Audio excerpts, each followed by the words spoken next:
एक बार आप सभी का फिर से मेरे इस वीडियो पर स्वागत है। आज मैं एक ऐसा प्रश्न लेकर आया हूं जो कि मैथ का है और क्लास 8 का है। यह प्रश्न एग्जाम में आ चुका है, बट यहाँ पे समस्या क्या हो रही है कि जो मैं आंसर निकाल रहा हूं वो कुछ और आ रहा है, और जो इसके बुक में एनसीईआरटी के बुक में इसका जो सॉल्यूशन दिया हुआ है तो वो कुछ और आ रहा है। तो आप इसको देखिए ध्यान से और बताइए कि आंसर मेरा सही है या गलत है, या आंसर इसका क्या होना चाहिए। मैं आनंद कुमार और मैं जो हूं वो आज के प्रश्नों को शुरू करने जा रहा हूं।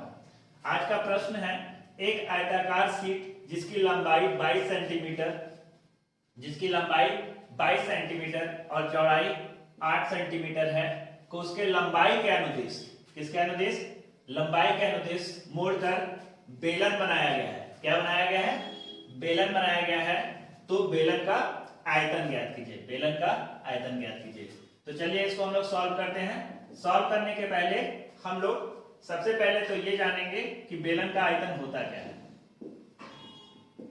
तो बेलन का आयतन होता है पाई आर स्क्वायर एच। इसका मतलब ये हुआ कि इस प्रश्न का सॉल्यूशन ज्ञात करने के लिए हम लोगों के पास आर का वैल्यू होना चाहिए और एच का वैल्यू होना चाहिए। बट यहाँ पे कुछ भी, ना तो आर का वैल्यू दिया हुआ है ना तो एच का वैल्यू दिया हुआ है बेलन के लिए। बेलन क्या होता है? तो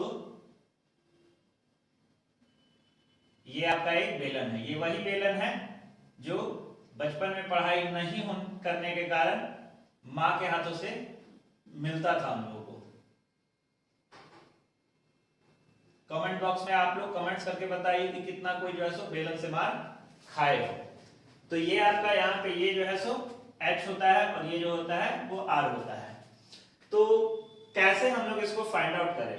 तो चलिए इसको हम लोग देखते हैं, एक मतलब कुछ करके दिखाते हैं आपको। मान लीजिए ये एक आयताकार शीट है, ये एक आयताकार शीट है जिसकी लंबाई 22 सेंटीमीटर है। मतलब ये वाला लेंथ जो है सो आपका कितना है?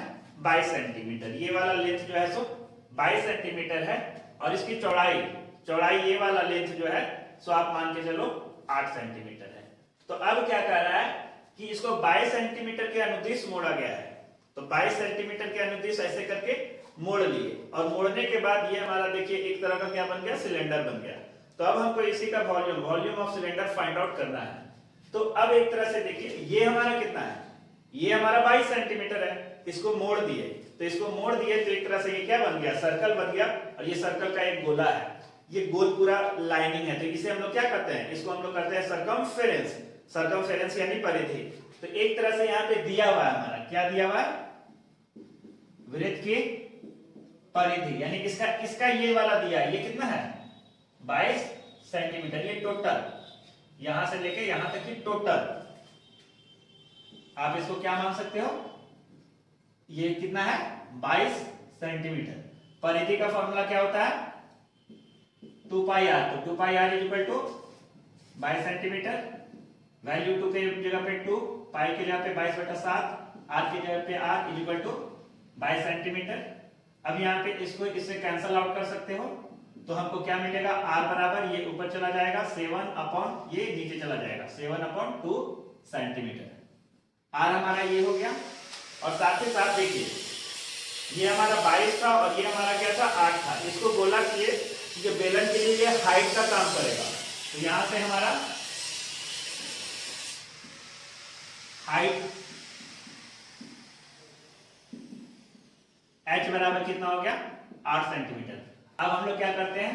निकाल देते हैं volume of cylinder. Volume of cylinder क्या होता है? पाई आर स्क्वायर एच। पाई का वैल्यू हम पुट कर रहे हैं 22/7, आर का वैल्यू 7/2 इंटू 7/2 और एच का वैल्यू 8। 7 से 7 यहाँ कैंसल आउट हो गया, 2 से ये 4 कैंसल आउट हो गया, 2 से ये 2 कैंसल आउट हो गया। तो कितना बचा? 22 इंटू 7 2 जा 14, 14 दूनी 28 के 8, हाथ में बचा 2, 14 दूनी 28 और 2 30, 308 सेंटीमीटर क्यूब। हमारा जो आंसर आ रहा है वो 308 सेंटीमीटर क्यूब आ रहा है। और बट जो एनसीईआरटी के सॉल्यूशन बुक में आंसर दिया है वो 126 या कुछ ऐसे ही है, 150 से कम है। तो आप एक बार इसको फाइंड आउट कीजिए और बताइए कि आपका आंसर 308 आता है या नहीं आता है, या आपका भी 308 आता है। आपका यदि 308 आएगा तो बनाने का पैटर्न सही है हमारा। ये एक बच्चे के द्वारा पूछा गया सवाल था कि सर इसका आंसर जो ऐसे नहीं आ रहा है, तो इसका आंसर क्या होना चाहिए। तो अब हमारा आंसर जो है 308 आया। यदि आपका भी आंसर 308 आता है तो उस बच्चे को मैं आराम से बोल सकता हूँ कि देखो किताब में जो दिया हुआ आंसर है वो गलत है। आपसे एक रिक्वेस्ट होगा कि आप मेरे चैनल को सब्सक्राइब कीजिए मेरे को मोटिवेट करने के लिए। और मैं प्रतिदिन जो है सो इसी प्रकार का क्लास 9, 10, 8 का क्वेश्चन आंसर सॉल्व करते रहता हूँ। तो उसे आप देखिए, आगामी एग्जाम में आपका बहुत काम करेगा। Thank you very much. जय झारखंड, जोहार झारखंड।